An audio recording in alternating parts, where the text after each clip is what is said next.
Ano yung init ng panahon ngayon, ganoon din po yung init ng politics sa Pilipinas. Kasi next week, Monday, ayan, election na. May napipili na ba kayo na iboto? Isa na po, pagka pinag-pray ko rin yung kalagayan ng politics sa bansa natin Minsan tinanong ko yung sarili ko sino ba dapat ay pinag-pray, Lord? Yung mga tatakbo o yung mga boboto? Pag-pray mo yung mga tatakbo na umayos, tumino, so at the same time sana ipag-pray natin yung mga kababayan natin. Magiging sarili natin na sana magkaroon tayo ng yung good discernment on how to choose our future leaders. Because choosing our future leaders will determine yung kalalagayan ng ating country for the next 6 years, lalo sa mga senador na mananalo. So very crucial itong nangyayari ngayon. And in fact, sa ibang lugar, may mga patayan na nangyayari, may mga disqualifications na nagaganap, may mga usap-usapan ng mga dayaan na o mga ispa-ispay na kung ano-anong mga nangyayari. So napakagulong talaga ng politics. Pero anumang gulo ng politics, involve po lahat ang mga Kristiyano dyan. Kasi po, we are citizens of this country. So no matter what you do, what you like it or not, talagang kailangan nating bumoto, kailangan nating suportahan, kailangan nating gumawa ng meron tayong magagawa para mabago pa ang bansang Pilipinas. Pero ang tanong, hanggang kailan ba ang limitations na dapat gawin ng mga Kristiyano pagdating sa politics sa ating bansa? Anyway, nagbigay ang ating Panginoon ng guidelines kung ano nga ba yung goal o kung ano nga ba yung limitations at kung ano nga ba yung dapat gawin at ibigay ng natin bilang Kristiyano sa ating Panginoon. Ang tuturo ko walang iba kundi yung sabi ng Panginoon na ibigay mo kay Caesar ang dapat sa kanya, ibigay mo kay Lord ang dapat sa kanya. Okay, mag-definition of terms muna tayo. When we say Caesar, ngayong message natin, pag sinabing Caesar, hindi siya yung si Emperor Caesar o Augustus Caesar o Julius Caesar. Basta pag sinabing Caesar, siya yung leader ng bansa, siya yung leader ng country, siya yung government. So, pag sinabi kong Caesar sa mga messages natin ngayon, siya yung namumuno, siya yung pamahalaan, yung pamunuan ng bansa. Ito yung title nating mensahe po ngayon. Citizens of Two Kingdoms. Ayan, Tayo po bilang Kristiyano, dalawa yung ating citizenship. Tama po ba? We are citizens of the kingdom in a sense na we worship God, in a sense na kinikilala natin si Lord bilang King. At merong authority sa bawat buhay natin. So we are citizens of the kingdom. And at the same time, since narito tayo nabubuhay sa Pilipinas, we are citizens of the Philippine country. Philippine country, mga kapatid. So dual citizenship tayo in a sense. Tama po ba? Pagka kayo ay senior citizen, triple citizenship mo kapatid. Filipino citizen, Christian citizen, tsaka senior citizen. Ayan. Ngayon pagka-senior ka naman hindi ka pang mag-online, mga social media, nagiging quadruple citizenship ka na. Magkakaroon ng pang-apat na citizenship. Yan yung netizen, mga kapatid. So, pero mo, dahil mong citizenship, citizenship ka, may citizenship ka na sa kingdom, Pilipino ka, senior citizen ka, netizen ka pa kapatid. Pero ang gusto kong pag-usapan ngayon, yung dalawa lang po nating citizenship, yung kingdom ni God at saka yung kingdom ng Pilipinas o yung pamunuan, government ng Philippines. Basahin natin yung Mark 12:13 to 17 at ganito po yung sinasabi ng ating Panginoon sa kwento. So later, they sent some of the Pharisees and Herodians to Jesus to catch him in his words. So yung Sanhedrin, yung kalaban ng Panginoong Hesus, nagpadala ng mga spy. Unang-unang grupo ng mga espiya, yung Pharisee, pangalawa yung mga Herodians. Yung mga Herodians, siyempre, from the word Herod, ito yung mga die-hard fanatics ni Haring Herodes. So, ang nakakalungkot, itong Pharisee at itong mga Herodians, magkalaban yan. Pero dahil sa pareho silang naiinis kay Lord, naging magkakampi sila. Tingnan natin yung outline. Tingnan mo, pwede nagay ako dyan. Tingnan mo ninyo ito. Ayan, pakay sa outline. The Pharisees have abandoned any responsibility for this world. Ayan. they are so busy earning the favor of God by their spirituality that they have no heart for their fellow human. Sino nga ba yung mga Pharisee? Ako yung mga Pharisee, ganito ang mindset nila eh, no? Wala na tayong pakialam sa political affairs, sa government affair ng bansa nating Israel. Kasi ang goal natin is to earn the favor of God, to become spiritually high. Kaya kailangan din gumawa ng mga kabanalan nang sa gayon maiwan natin ang mundong ito. Kaya masyado sila nakapokus sa spirituality to the point na nakakalimutan nila yung physical world, to the point na nakakalimutan nila yung kailang kampanya na tumulong at magmahal sa kapwa. Actually, nakakalimutan sa mga Pharisee, dinidespise nila yung mga common people na hindi makasabay sa kanilang pag-practice ng self-righteousness. Ang problema, itong kabila naman, itong mga Herodians, ito naman sila. Basahin natin, sabi ko nga po ito. The Herodians naman, on the other hand, they are so focused on pleasure that they compromise their identity. Ito mga Herodians na ito, mga Hudyo rin sila. Parang yung mga Pharisees, mga magkakababayan din itong mga ito eh. Iisang dugo lang din sila. Kaya lang ang problema nitong mga Herodians, ang mindset nila, nakalimutan na nila si Lord. Nakalimutan nila yung spirituality, nakalimutan nila yung worship kay Lord. Ang gusto nila, maging maayos ang buhay nila sa kanilang bansa. Maging prosperous sila, magagandang pagkain, masasarap na pagkain, maging mayaman sila. So sabi dito, they are Jews who were fanatics of Herod, who forsook their eternity for temporary and immediate comfort. So yung Pharisee, masyado namang nasobrahan sa spirituality. Ito naman mga Herodians, nasobrahan naman sa pagiging makamundo. Magkalaban sila, Kasi nagpapakayan sila kung sino tama eh. Pero nung dumating si Jesus Christ at kinonfront sila ng mensahe ng ating Panginoon, ang sabi ng Panginoon sa mga Pharisee, kayo mga Pharisee, mga banal-banalan kayo, mali yung pag-practice ng self-righteousness. Ang righteousness makukuha lamang sa pamamagitan ng biyaya ng Diyos. Samantalang yung mga Herodians naman, kayo naman, puro kayo laman, puro kayo pleasure, puro kayo comfort, puro kayo pansamantala lamang, nakalimutan nyo yung eternity, puro kayo temporary lamang. So itong Pharisees at Herodians, magkalaban sila.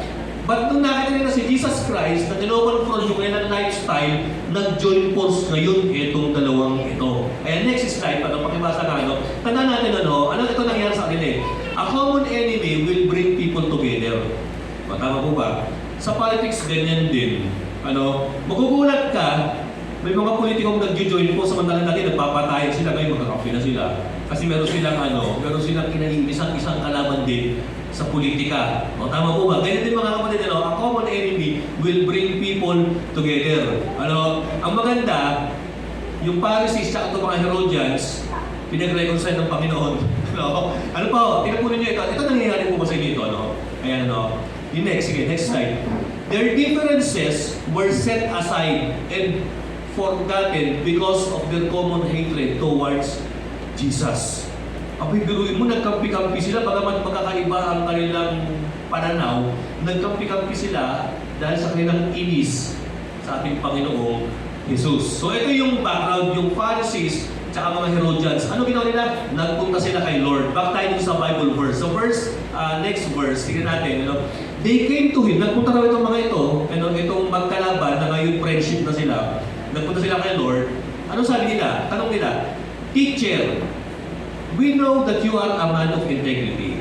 Panginoong Jesus, Guro, ano naman namin ang matuwid kang tao? Sabi nila, guro mo ng bobo na ba, mga kapatid?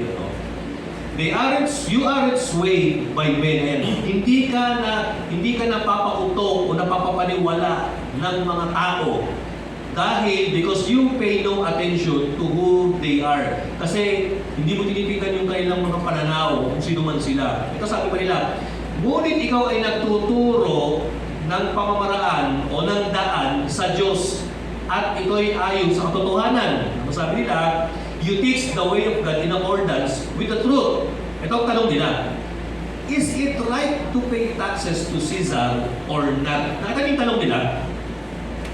Tama ba na magbayad ng buwis kay Caesar sa gobyerno, sa emperor, o hindi? Yung tanong nila, ano ang purpose ng tanong nila? Hindi para sila yung matuto. Ang purpose ng tanong nila is para idiin, para i-incriminate ang ating Panginoong Jesus. Pag sinabi ng Panginoong Jesus na magbayad tayo ng tax kay Caesar, magagalit yung mga Hudyo kababayan niya. Kasi ang mga Hudyo, paniniwala nila, ang Diyos lang nila, si Lord. Hindi nila sinasamba ang emperor. Ayaw nila na magkaroon ng ibang pamunuan na namamahala sa kanila. Para sa kanila, ang pamahalaan lamang, ang kingdom lang sa kanila, kingdom of heaven. Para sa kanila, isa lang ang citizenship nila, and that is the kingdom of God. No? So pag sinabi ng Panginoong Jesus na pwedeng magbayad, magagalit ang mga Hudyo. Baka patayin si Lord. Ano? Ito naman, pag sinabi naman ng Panginoon na hindi dapat tayo magbayad ng buwis kay Caesar, actually magagalit naman kapatid yung mga Herodians. Magagalit yung mga Romans. At paparatangan si Jesus ng rebellion, no? Ng sedition, panunulsol o pag-aaklas, mga kapatid. Ano? Alam niyo po nung araw, nung panahon ni Jesus Christ, mayroong tatlong uri ng tax.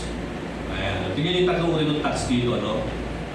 Number one uri ng tax nung araw, yung ground tax. Ano yung sabihin ng ground tax? Yung ground tax, ito po yung pagka may factory ka, nagtitinda ka ng mga produkto mo, nung araw pagka nag-online selling ka, pagka ikaw ay may mga nag-harvest ng mga tanim mo, may tax po yan. Pangalawa po ng tax nung araw, pag ikaw naman ay nasa labor sector, nagtatrabaho ka, may kinikita ka, meron kang minimum amount, nasa mataas yung kinikita mo, may kaltas din yan. Ang tawag dyan, income tax. Pero ang tinatanong dito, nung mga Herodians and mga Pharisees, yung poll tax. Pag sinabing poll tax, ito yung kaya ka nagbabayad ng tax, it is simply because you exist as a person. Parang lahat ng tao nung araw, meron silang poll tax. No? Nagbabayad sila kasi tao sila. Kasi mamamayan sila ng Roman Empire. Kasi constituent sila ni Caesar. Ayan, ano? Yun yung poll tax. Ang issue dito, tinatanong dito ng mga Pharisees and Herodians, yung poll tax. Ano po? Kaya nga galit na galit ang mga Hudyo pag sinabi ng Panginoon na magbayad tayo kasi para sa kanila, magbabayad lang sila kay Lord. Magbibigay lang sila ng allegiance kay Lord. Magbibigay lang sila ng loyalty kay Lord at hindi sa Romano, sa foreigner, sa kaaway. So balik tayo dun sa verse natin. Sunod ito, ano ang sagot ng ating Panginoong Jesus? Ito pa tanong nila, should we pay or shouldn't we? Magbabayad ba dapat tayo o hindi ba tayo magbabayad? Ang maganda kay Lord, ito, nalalaman niya yung isip, motibo at puso ng mga nagtatanong sa Kanya. But Jesus knew their hypocrisy. Alam niya yung kanilang pagbabalat kayo. Alam ni Jesus Christ yung kanilang kaplastikan na hindi sila nagtatanong out of sincerity, but they are questioning Jesus Christ para ma-incriminate nila, para makasuhan, mga kapatid. Ano? Ito sabi ng Panginoon, why are you trying to trap me? Bakit niyo ako trap? He asked. Ito sabi ng Panginoong Jesus, pahingin nga ng denarius o yung barya and let me look at it. Ayan, patingin nga ng barya, tignan natin kung ano yung tsura ng barya. Sa verse 16, binigay ng Panginoon yung sagot niya. Tignan natin yung verse. They brought the coin and he asked them, whose portrait is this? So sabi ng Panginoon Jesus, tingin barya mo. Kaninong pagmumuka yung nandyan? Sabi ng Panginoon. And whose is inscription? Kaninong pangalan? Ang sabi ng mga Pharisees at mga Herodians, kay Caesar. Sinabing Caesar, kay Emperor, sa gobyerno. They replied. Alam niyo ba mga kapatid, na ang pera ng araw, lalo ng pariya, may mga, may mga naka-engrave ng portrait dyan. And usually, yung nakalagay na mukha dyan sa pera, sila yung hari, yung emperor. Ano po? Balik tayo sa outline. Actually, meron naman nilagay dito about coinage. Three things about coinage. O yung pagkakaroon ng coin. Number one, pagka ang isang bansa, mayroong barya, mayroong pera ng araw, it is a sign that that country is a powerful country. May kakayanan sila economically, mga kapatid. So, nung ancient time, merong pera, merong mga coins na umiikot na nagsisirculate sa Roman Empire kasama ang land of Palestine, ang Israel. So therefore, ganun kalakas ang Roman Empire to the point that they are able to produce coins to their constituents na nagagamit at nagsisirculate at nagagamit sa kalakalan, sa pagbili at pagbenta. So, pagka ang isang bansa merong pera, nagsasay na merong capability, merong kapangyarihan. Ano? Imagine nyo kapatid kung ang Pilipinas walang pera, di ba sobrang hirap na mga kapatid? Yung nga may pera, mahirap na, yung pang wala mga kapatid. Yun bang, ito, imagine nyo kapag wala tayong pera, anong kalakalan natin? Tumpukan na lang, sige, ano na lang natin? Tapatan na lang. Kumbaga sa kumbaga pag bibili ka ng isda ko, kapatan mo yan, 1 kilong isda mo ng 5 kilong bigas. Yung ganun ang ganun ang kalakaran ng araw pagka wala kang umiikot na nasisirculate na pera. Tumpukan na lang, o timbangan na lang, o kaya tansyahan na lang. O, di ba ang hirap ito kapag ka ganun, mga kapatid eh. Hindi ka kaya ngayon, may mga fixed rate, 50, 1 kilo, 120, 1 kilo, may mga ganun tayo, kailangan mo magbayad ng pera. So, nung araw, pagka mayroong coin na ginagamit, yung coin mo, o ibig sabihin na may kapangyarihan yung bansa na tinitirhan mo. Pangalawa ito, the validity and the boundary tells its power. Ayan, Pagka ang coin mo nung araw, yung coin ng Roman Empire, umaabot yan sa Israel, ibig sabihin, ang kapangyarihan ng Roma, saklaw niya ang Israel. May tanong ako sa inyo mga kapatid. Ang pera ba natin bilang Pilipino, valid pa sa US? Hindi. Ang kapangyarihan lamang ng pera ng Pilipinas, dito lamang. Pero ang dollar ko, valid dito. Ang dollar valid sa Europe. May mga currencies in different countries, lalo sa Europe, ang tawag yan euro, yung kinikilala ng iba't ibang European nations, mga kapatid. May mga dinar, may mga yen. Pero kapatid, ang peso, ang tanong, di ba may tanong dati tayo, hanggang saan aabot ang 20 pesos mo? O, di ba? O ngayon naman ito, hanggang saan aabot ang piso mo o peso mo bilang salapi o bilang currency? Sa Pilipinas lang, mga kapatid. Alam mo, subukan mo bumili ng subukan mo magbayad ng o bumili ng kahit 1,000, ibayad mo sa Amerika, hindi ka tatanggapin yan. Kasi ang kapangyarihan ng bansa mo, ganun sa bansa ninyo. Ganun yan mga kapatid. Ito po yung pangatlo. The image tells about its power. Ayan. Kung kaninong itsura o image yung nasa coin, ayan, siya yung leader mga kapatid. Ito nakakalungkot sa Pilipinas mga kapatid eh. Ang nakalagay sa mga pera natin mga hayop na eh. Ano ba yung sabihin ng mga hayop na ba nang mumuno sa atin mga kapatid? Totoo, yung 1,000 ngayon, agila na eh. Ano ba kasi natin naging agila? Agila nga ba nakalagay sa sa 1,000 bill? Dati tatlo eh, yung tatlong Sa 100, sino ba nakalagay sa 100 ngayon? Dati si Manuel Rojas eh. O dati pag 50 pesos, si Manuel Quezon. Ay di, 20 pala si Quezon, si Osmeña sa 50 eh. O pag piso, si Jose Rizal. Ngayon iba-iba yung mga nakalagay, hindi na tao eh. Hayop na, kaya nakakatakot ako, baka hayop na mamuno sa Pilipinas. Huwag na Lord. Ano kaya kung ang 1,000 natin buhay yung nilagay, hindi agila mga kapatid? Nakakalungkot, nakakatakot, tama po ba? Naging buhay na. Naging kalabaw na, manunuwag na mga kapatid. So tingnan niyo po, nung araw, ganun din, pagka ang pera nung araw, yung mukha doon, si Augustus Caesar, sila Emperor Nero, yun yung ibig sabihin yun yung current sa mga church, may pambawi naman ng government natin eh. Hindi mo nakalagay yung mukha nila, pero nakalagay sila doon sa pirma. Ayan. Nakalagay, Pangulo ng Pilipinas, o kunwari, Bongbong Marcos, Ferdinand Marcos Jr., o nakalagay dati, Benigno Aquino Jr., o dati Rodrigo Duterte, nakalagay mga kapatid. Di ba, So, hindi mo nakalagay yung mukha nila, pero yung sign, ang tawag yung inscription, mga kapatid. So yun yung sabihin ng coin. Ngayon, back tayo dun sa ni Jesus Christ. Dun sa diskusyon ni Jesus, tsaka ng mga Herodians and Pharisees. Ito sabi ng Panginoon sa verse 17. Then Jesus said to them, total, mukha ni Caesar yung narito. Sabi niya ito, give to Caesar what is Caesar's, and to God what is God's. And they were amazed at him. Church, ano sabi ng Panginoon? Ibigay mo kay Caesar ang dapat sa kanya at ibigay mo rin sa Diyos ang dapat sa Diyos. Ano ba ibig sabihin ito? Gawin mo yung responsibility mo kay Caesar at gawin mo rin yung responsibility mo kay Lord. Ibigay mo yung ambag mo para sa gobyerno at ibigay mo rin yung ambag mo para sa kingdom. Meron tayong kasabihan na there is a separation of church and state. Tama ba, di ba? Naniniwala ako ron Separated ang church and state in a sense na iba lang spiritual and political affair. Pero sana, yung constituents, huwag nating paghiwalayin. Ano ho? Huwag nating hatiin na ako maka-government, ako maka-church. Hindi, dapat iisa lang.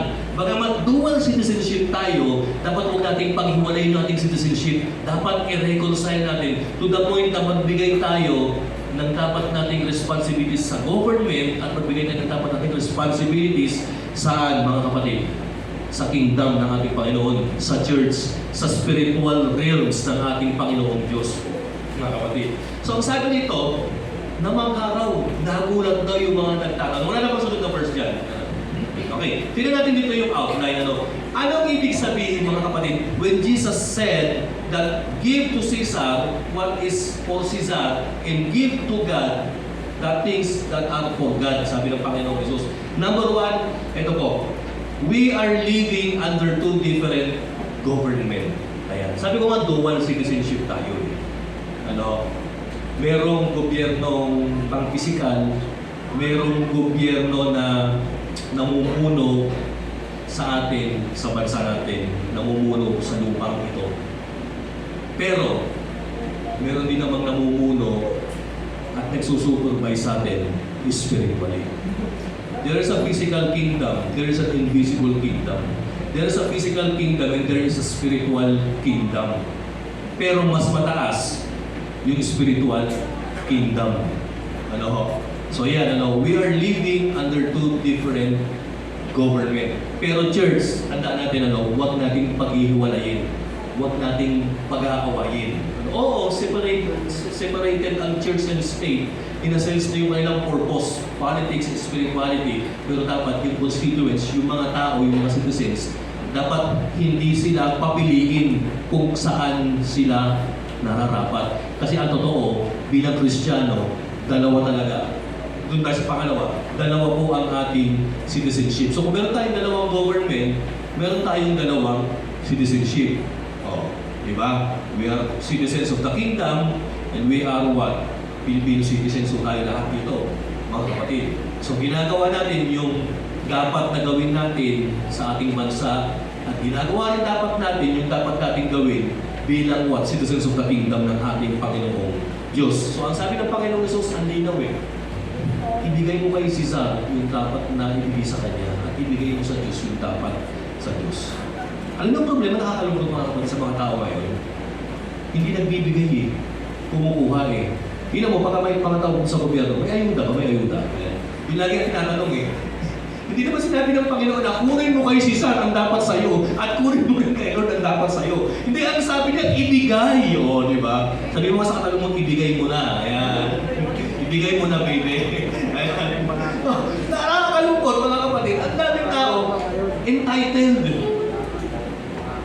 Ano ba dapat ang pwedeng ibigay sa akin ng gobyerno? Ano ba dyan? Meron bang makukuha dyan? May pang senior ba dyan? May pang bakura ba dyan? May pang sugal ba dyan? May kukuha pa ako ng pang ano ko dyan? Lahat na lang ganun ang ginagawa At minsan sa church, ganun din ano bang matutulong ng church para sa akin. Hindi ko alam matanda kung si Ronald Reagan ba nagsabi nito. Yung sabi niya, ask not what your country can do for you, but rather ask yourself what you can do for your country. Huwag natin tanongin, mga kapatid, kung ano yung kayang ibigay ng government, kung ano yung kayang ibigay ng Panginoong Jesus o ng church para sa atin. Tanongin natin yung sarili natin. Ano ba yung kaya kong iambag sa gobyerno? Ano ba yung kaya kong iambag sa church? Bilang isang mabuting Filipino citizen, ano nga ba ang kaya kong maiambag o maibigay, maigawa man lang sa aking bansang Pilipinas? Ano ba ang pangangailangan ng church na pwede kong maitulong din? So in short, kung meron tayong dalawang government, we have two citizenship. Dalawang citizenship natin, kapatid. Ngayon ito naman, pagka ikaw ay wala ka masyadong spirituality, hindi ka active sa church, hindi mo kinikilala ang Diyos, isa lang ang citizenship mo. Filipino citizen ka lang. At nakakalungkot, pagka hindi mo kinikilala ang spiritual kingdom mo, nakakalungkot. Pag nawala ka rito, kasama mo rin mawawala na ang physical world, mga kapatid. Pero ang maganda sa atin, pagkapat mamamatay tayo, matatapos ang ating magiging Filipino citizen, mga kapatid. Once na nag-end ang ating magiging citizenship bilang Pilipino, Diyan naman nag-i-start natin ma-enjoy ang benefits natin bilang citizens of the kingdom, mga kapatid. Tama po ba? Now, pangatlong bagay po na merong gustong sabihin ng ating Panginoon dito, ito po, we have two responsibilities because of our dual citizenship. Ayan, kanina kasi sinabi ko, may mga bagay tayong dapat gawin bilang dual citizenship, bilang pagkakaroon natin ng dual citizenship. Ito ang tanong, mga kapatid. Ano napansin ko? May mga bagay na kasalanan pagdating sa kingdom na nilelet go ng government. Pansin niyo yan, may mga kasalanan na bawal sa Diyos pero legal kay Caesar. Kagaya nito, kasi may mga batas tayo parehas eh. May batas spiritual, may constitution tayo. Pagka tayo na-violate natin ang batas natin, saka ka lang makakasuhan pag nasampahan ka ng kaso. Pero nakakalungkot, karamihan ng mga violators ng mga batas natin, yung mga big time, nakakalusot sila, mga kapatid. Pero bagamat nakakalusot sila, mayroong isang kingdom na bagamat hindi nila kinikilala ang kingdom ng Panginoon, wala silang lusot. And then sometime, they will be accountable for the things na ginawa nila dito sa bansa natin. Oo, nakalusot sila sa Philippine Constitution, nakalusot sila sa judge, nasuhulan nila yung judge, nakalusot sila sa Supreme Court, nakalusot sila sa ICC, but there is a higher tribunal, kapatid, na kung saan hindi ka makakalusot. Yan yung Supreme Court ng ating Panginoong Jesus, mga kapatid. And sometimes, pansinin po ninyo ito, may mga batas na pwede rito na bawal sa batas ng Diyos. Ano yun? Ito lang ano yung mga bagay na bawal sa batas ng Diyos? Yung yung lust. Pagdating kay Lord, bawal yan. O wag kang, saan sabi ng Panginoon? Di bali pumunta ka na ng langit na kulang-kulang yung mata mo, kaysa kumpleto naman yung mata mo na pumunta ka sa impyerno. Ibig sabihin, yung lust, yung pagnanasa mo. Pero sa government, pwede kang mag-lust. Pwede kang manood ng pornography. Pwede kang mag-gamble. Pero sa batas ng Diyos, hindi bawal yan. So ano yung sabihin nito? Mas mataas pala yung standard ng law ng batas ng Diyos kaysa sa batas ng tao. Kasi ang batas ng tao, okay ka hanggang hindi ka nahuhuli. Totoo yan. Okay ka hanggang hindi ka nahuhuli. Okay kahit magbayad ka. Pero sa batas ng Diyos, hindi ka man mahuli rito, huli na kay Lord, nakalista yan. And someday, you will be accountable for those things na ginawa mo. Sa mga sins and violations na nagawa natin. Ngayon ito, napansin ko, mas mataas yung standard, yung morality na ini-impose ng batas ng Diyos kaysa sa batas ng tao, mga kapatid. Pero dito ang bagsak ng ano sinasabi ko sa inyo, Ito ang catch. So kung mas mataas, kapatid, yung moral standards ng citizenship natin sa kingdom ng Panginoon, abay dapat maging role model tayo sa batas ng tao. Christians should be a better citizens, mga kapatid, kaysa sa mga tao na single lamang kailang citizenship, mga kapatid. O kailangan ang mga Kristyano hindi nagdadaya, hindi nanlalama, hindi nambubuli, mga kapatid. Kailangan ang Kristyano pagdating sa mga pananalita, behave tayo. Pagdating sa business, kailangan fair tayo, hindi tayo nagdadaya, mga kapatid. Kasi bagamat ang pandaraya nakakalusot sa batas ng tao, pero ang pandaraya nakakalusot sa batas ng Diyos. Yung fair, honesty, justice, dapat ang ini-implement kasi yan ang ini-implement ng ating Panginoon. Dapat mas mataas ang standard natin kaysa sa common na tao, mga kapatid. Kasi kumbaga meron tayong tinatawag moral ascendancy sa mga tao na ang kinikilala nilang authority dito lamang sa Pilipinas. So although we have two responsibilities, kailangan mas mataas, mas higher moral standards yung mas pairalin natin bilang mananampalataya.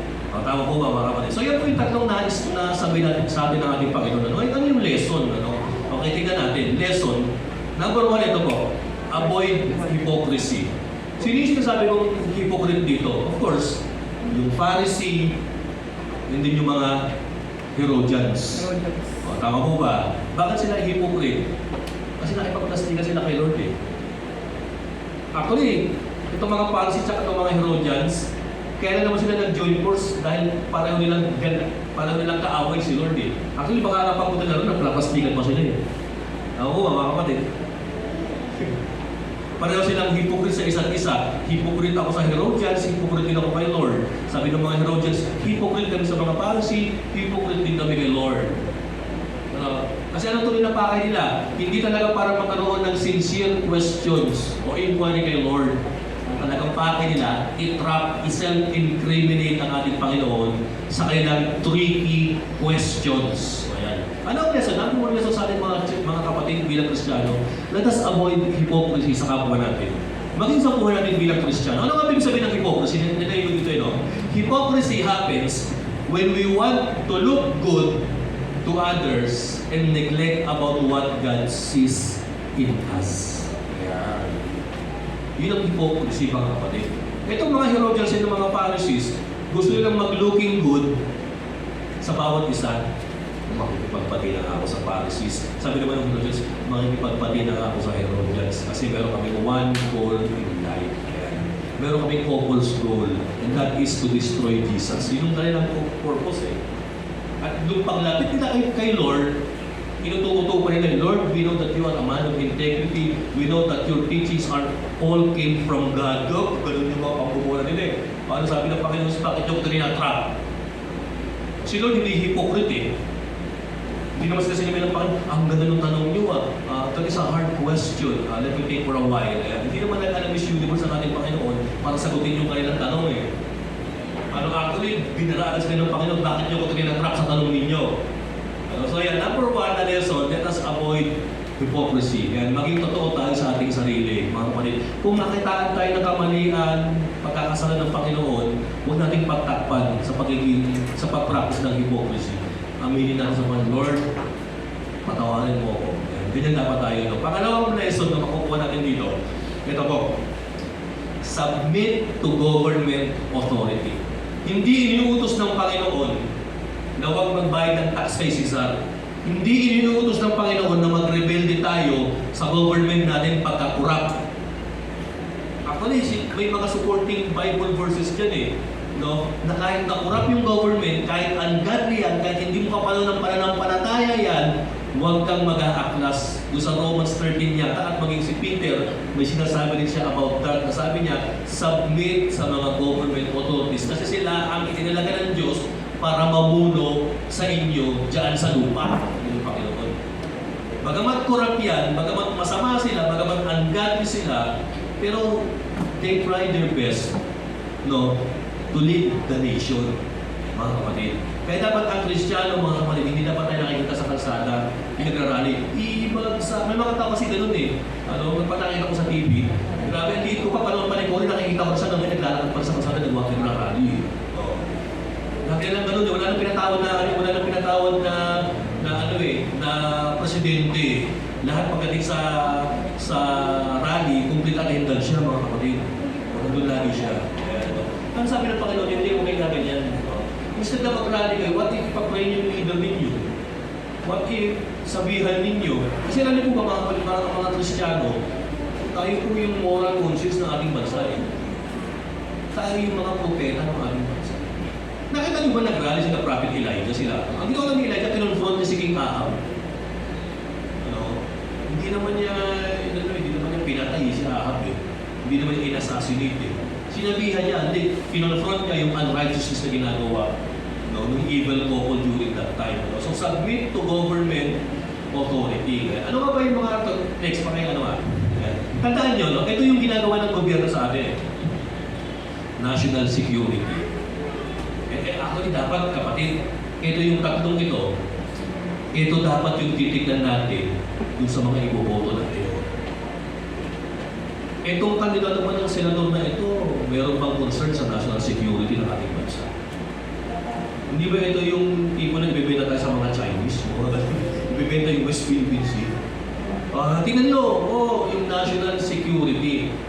Tingnan natin kapatid, kung yung leader pa is concerned sa kapakanan ng seguridad ng ating bansa. Hindi ba tayo nito? Hindi ba tayo ilalaglag nito? Sunod, ito po. Ang concern niya, economic stability. Ayan. Pag sinabi economic stability, meron siyang plano, kapatid, para pagaangin ang inflation rate, para pamurahin ang mga yung mga bigas, yung mga bilihin para pamurahin, hindi para pagmurahin ang mga Pilipino sa mahal ng bilihin, mga kapatid. Kasi dalawa lang naman yun eh. Makakamura ka, saka mapapamura ka sa mahal ng bilihin, mga kapatid. So dapat ang tingnan natin yung mga kandidato na ibang kayang hilutin, no? Yung inflation rate, kayang pababain, kayang pataasin yung sweldo, kayang, alam niyo yung kayang pag-aangin yung buhay natin bilang Pilipino, mga kapatid. Huwag lang yung mga nangangako na kayang gawin 20 pesos yung bigas, yung mga gano'n. Pero kung nangako naman, sana ipag-pre-rise, yun din naman, mga kapatid. Ako yun ang nangayata eh. Meron yata ang 20 nila. Nagulat niya ako ngayon kung bilang bigas, 40 na yun, 45 pa yun. I-expect ko sa bigas na ito, malamang ito yung bigas na ano eh. Pag patinikman mo parang may ibis na amoy eh. Ang sarap pala sabi ko. Sabi ni Jane, ang sarap yung bigas na nabili mo. Sabi ko, 45 lang yan. Okay, mura na bigas ah. Sabi ko, ang bigas nagmumura na dati, mapapamura ka pag bibili kang bigas, mga kapatid. Kaya kung minsan ang mga Pilipino, samahan ng bilihin, nagiging hapon na. Kasi napapamura eh, nakamura, hachimura na, mga kapatid. Nagiging hapon na kasi kada bibili, namumura natin eh. Mahal naman ito. Ganun eh. Kaya dapat ang piliin natin mga leaders natin, yung may concern sa economic stability. Ito, yung pangatlo, dapat concern din sila sa human dignity. Yung may concern sa tao. Hindi yung pinapatay yung constituents niya, sinusuntok yung constituents, o kaya hiniheadbutt yung constituents niya, mga kapatid. Huwag yung ipuputo yung mga yung mga pumapatay nung nasasakupan nila. Ang iputo natin yung mga binamahal yung nasasakupan nila. Ibig sabihin, yung bang tinutulungan, hindi ginadaya, hindi binubudol, mga kapatid. So yan dapat ang tignan natin. Ito bang butante, ito yung may concern sa national security, sa economic stability, sa human dignity. Bakit hindi ko nilagay yung spiritual concern? Kasi naman na-expect siya ng spirituality, mga kapatid. Sila ang mag-expect sa atin ng spirituality, tama po ba? The government can teach us spirituality, mga kapatid. Ang spirituality, dapat tayo natuturo sa kanila. Kasi we are the conscience of this world, mga kapatid. Sabi ng Panginoon, tayo yung asin at ilaw ng sanlibutan. Tama po ba? So itong tatlong ito, habang ngayon man, isip-isipin na natin sino bumoto natin. Kailangan concern pa sa national security, economic stability, and human dignity, mga kapatid. Next, ito po. Ano naman yung duty natin? Kung yung unang tatlo, duty yan nung nila Cesar, ito naman yung duty natin. Submit, honor, and cooperate, mga kapatid. Makipagtulungan tayo. Huwag na tayo magpasaway. Pag sinabing bawal magtago ng basura, huwag kang magtatago ng basura. Pag sinabing bawal umihi dyan, huwag kang iihi dyan. Pag sinabing bawal tumawid, nakamamatay, huwag kang tatawid dyan. Pag sinabing bawal ka motorrider, huwag kang magpapasikat pag nagmumotor ka, kapatid. Di ba? Bawal mo yun. Kaya kami siya natatawa, sabi ni Pastor Jerry, dapat ito pa yung signage. Hindi dapat bawal tumawid, nakamamatay. Tapos sunod daw, bawal tumawid, pinapatay. Biro lang. Ayan, sunod ito, pay taxes. Actually, yung pay taxes, matik na yan eh. Sa ayaw man o gusto mo, pag sweldo mo, bawas na agad. Tama po ba? Di ba? Paid na agad. Ayan, Actually, maganda rito sa bansa natin, kumain ka ng mga pagkain dyan, yung mga fast food, matik yan may kaltas na. Andyan yung IVAT, andyan yung VAT, andyan yung 12%. Pero maganda sa atin, kukontrahin naman natin. Meron akong senior card, meron akong tita card. Which lang na yan. Tama po ba? Which lang, di ba? May tax kayo o may card ako. Di which lang tayo, tabla-tabla na. Ito naman po, church, ito. Aside from paying your taxes, ito po, let us pray, evangelize, and share the word of God to our leaders, mga kapatid. Ipag-pray natin. Hindi ko naman na kailangan puntahan pa sa opisina, patungan yung ulo ng presidente, pakinusabihan niyo po yung aming hindi eh. Diyan ka lang sa bahay mo, isama mo siya sa devotion mo. Isama mo siya sa devotion mo. Lord, I am interceding, Panginoon, sa aming mga leaders, Panginoon. Panginoon, maging good boy and good girls na sila. At sana, Panginoon, maging good citizen din ako ng bansang Pilipinas. Help me, Lord. Actually, mga kapatid, bilang Kristiyanong Pilipino, malaking magagawa natin sa pagbabago. Especially ngayong election na ito. Tama po ba? No? So, dito po, confront unrighteousness. Ayan, actually may mga Christians na active ngayon na nakikipag-dialogue sa government. Ayaw namin ng ganitong bill, ayaw namin ng mga ganitong pangyayari, ayaw namin ng corruption, ayan, confront righteousness. And then let us support our government kung ano mang talent meron tayo. Mga kapatid. So, yan yung ating duty. Ayan, So, tama po ba ang sabi ng Panginoon? Ibigay mo yung iyong responsibility sa government at ibigay mo yung responsibility para sa Diyos. Next, dito na tayo. Ayan, ito pa. And above all, submit to God. Ngayon, kung tayo ay nagpapasakop sa government, ay dapat bilang Kristiyano, mas magpasakop ka kay Lord.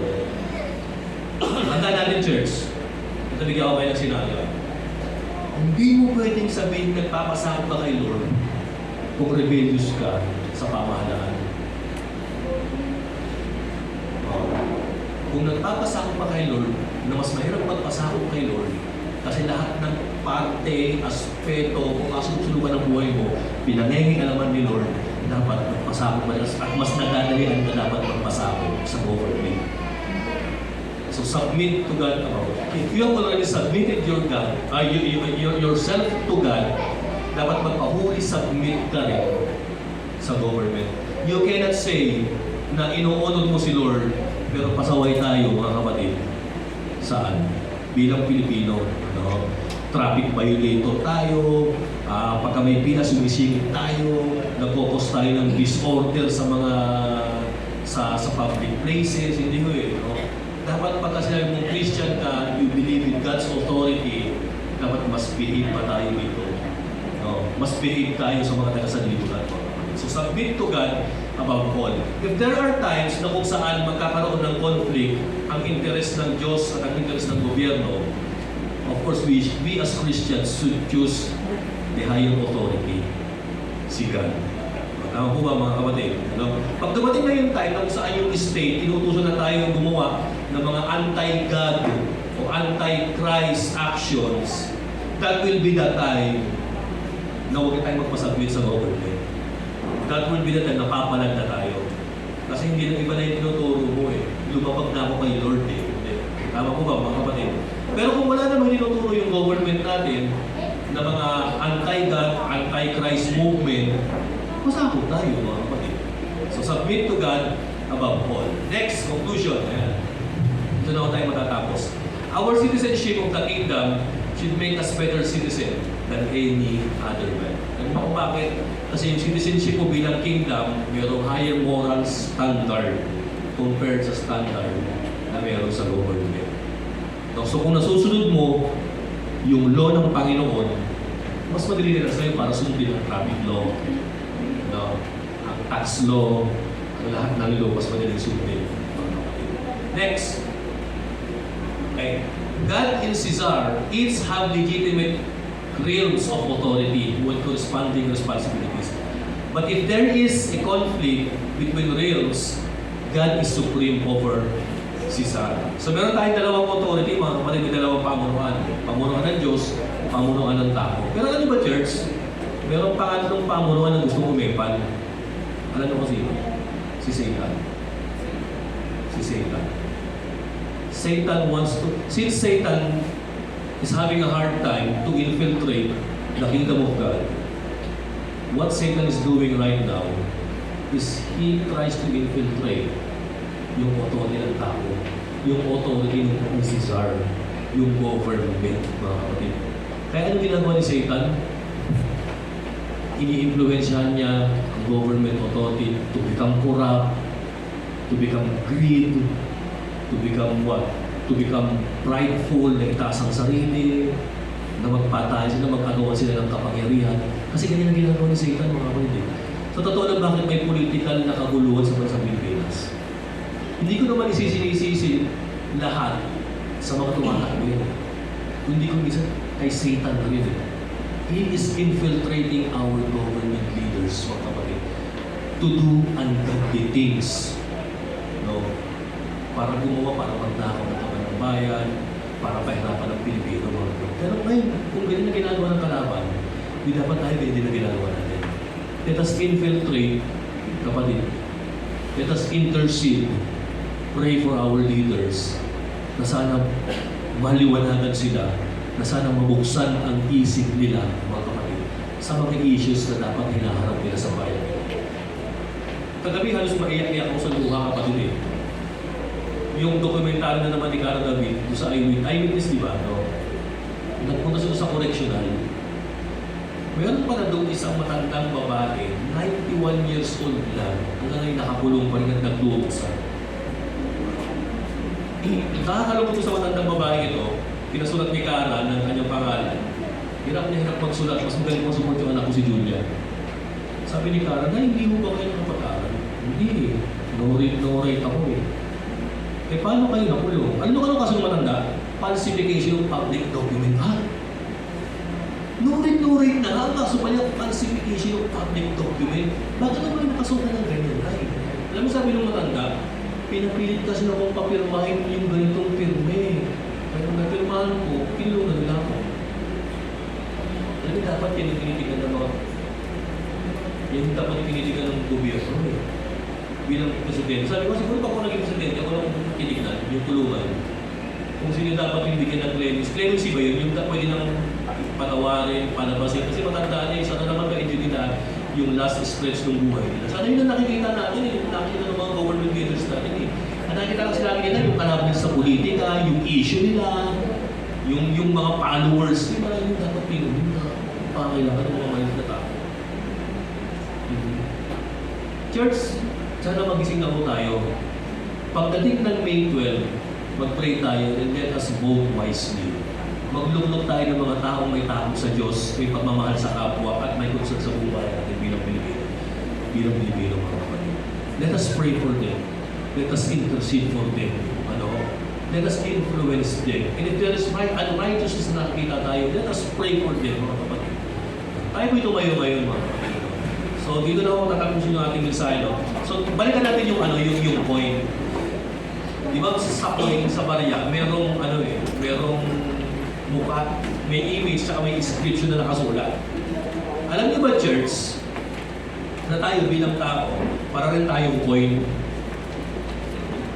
Para tayong point in a sense na ang nakatatak sa image, ang nakatatak na image sa buhay natin is hindi yung image ni Caesar, kundi yung image ng ating living God, ng ating Creator.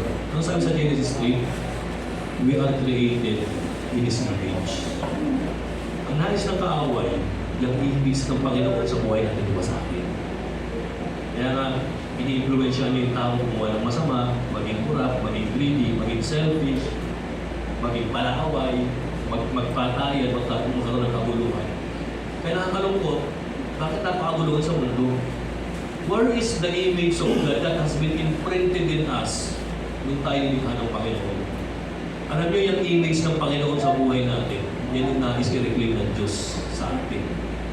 Tama sabi ni C.S. Lewis sabi niya ganyan, sabi niya, God claims everything that is lost in this world.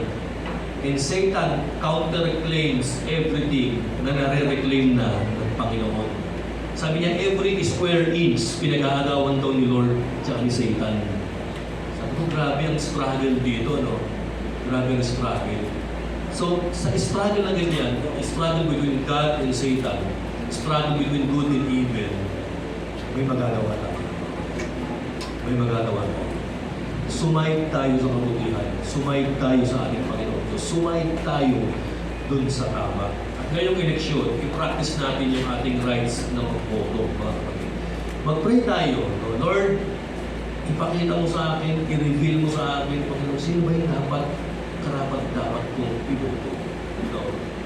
So sabi ko kanina, yung national security, yung economic, at yung human dignity, dapat yan tinitigan natin. Ang problema sa mga Pilipino ngayon, nakita ng sumayaw si Idol, binoto na mga kapatid. Nakita ng Pogi, binoto na. Yan. Pagdating pa na sa sayo-sayo, sa pugi-pugi, mga kapatid, idaan natin sa puso, tsaka sa meron ganito talaga. Tignan doon natin tignan, mga kapatid. So yung tatlong bagay, yung security, yung economics, tsaka yung human dignity, sino pa sa kanilang merong ganitong agenda? Yun yung iboboto. Sige po tayo manalangin. Father in heaven, salamat Panginoon. Salamat kay Jesus Christ, Panginoon, sa kanyang paglilinaw, Panginoon, ng aming citizenship, sa paglilinaw, Lord, ng mga kingdoms na nangyayari. Lord, in-ordain niyo rin pala, Panginoon, yung aming government. And if ever, Father, na puro kami batikos, puro kami rebellion, Panginoon, puro kami pagpapasaway, Panginoon, bilang Pilipino. Father, as a Christian, salamat, Lord, sa inyong reminder na dapat pala kami ang maging role model, Panginoon, ng bansang ito. Kasi we have a higher standard than those people, than those common people, Lord, na namumuhay sa Pilipinas, Panginoon. Na walang maging role model kami, mag-influence namin, Lord, yung aming mga kababayan, Panginoon, na mamuhay ng tama. At influence din namin sila, Panginoon, na maging bahagi, Lord, ng spiritual kingdom ninyo, ng spiritual realm, Panginoon. Na kayo ang namumuno, kayo ang Diyos, kayo ang Presidente, kayo ang Prime Minister, Panginoon. Father, we're asking, Lord, sa bansang Pilipinas, Panginoon, lalo na, Lord, na ngayong dati na eleksyon, Father, nilalapit namin yung bansa namin. Nawa, Lord, ang mga mamuno, ang mga mananong, mga politicians, Panginoon, yung may takot sa inyo, yung may concern sa bayan, at may pagmamahal sa kapwa. Father, tulungan niyo rin po, Lord, namin mga kababayan, Panginoon, na magkaroon ng right discernment, O Lord, to vote wisely, pumili ng mga nakarapat mamuno sa amin, Panginoon. Lord, nagpapasalamat niya ako kami, Panginoon, dahil sa panahon namin, may karapatan kami bumoto. Samantalang, Lord, noong ancient times, wala silang karapatan bumoto. Nawa, Lord, gamitin natin, Panginoon, ang aming kapangyarihan wisely, Panginoon. Help us, O Lord. Help us. Lord God, maraming salamat po. Ito po aming panalangin. In Jesus' name we pray. Ang lahat po ng citizens of the kingdom ay magsabi ng Amen. God bless.